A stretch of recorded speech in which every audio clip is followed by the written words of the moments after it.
कोविड-19 protocol पर अमल करते हुए कौमी दारुल हुकूमत नई दिल्ली में 72वें यौम जमहूरिया की तकरीबात आज एक मुख्तलिफ ही शक्ल में नजर आएंगी। इस मरतबा लोगों की तादाद को भी गुज़िश्ता साल के मुकाबले कम किया गया है। गुज़िश्ता साल 1,25,000 लोग यौम जमहूरिया के जश्न में शरीक हुए थे, ताहम आज सिर्फ 25,000 लोग ही जश्न में शिरकत कर पाएंगे। इस साल बहादुरी के अवार्ड्स लेने वाले बच्चों की परेड भी नहीं होगी। सोशल डिस्टेंसिंग को मद्देनजर रखते हुए मार्च करने वाले दस्तों की तादाद 144 से घटाकर 96 कर दी गई है।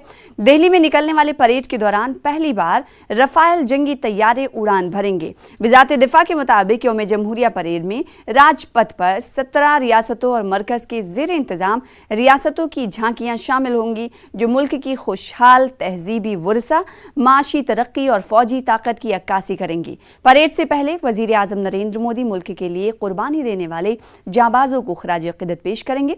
इसके बाद वज़ीर आज़म और दिगर मुअज़्ज़िज़ीन राजपथ पर परेड का मुशाहदा करेंगे। वहीं परेड का आगाज सदर जमहूरिया रामनाथ कोविंद के सलामी लेने के बाद होगा। यह अलग बात है कि परेड के मुशाहदे के लिए कोरोना वायरस के सबब इस बार गैर मुल्की मेहमानान की खुसूसी शिरकत नहीं होगी, यानी इस बार कोई चीफ गेस्ट नहीं हो रहा है। वज़ीर आज़म ने ट्वीट करते हुए मुल्क के अवाम को यौम जमहूरिया की मुबारकबाद पेश की है।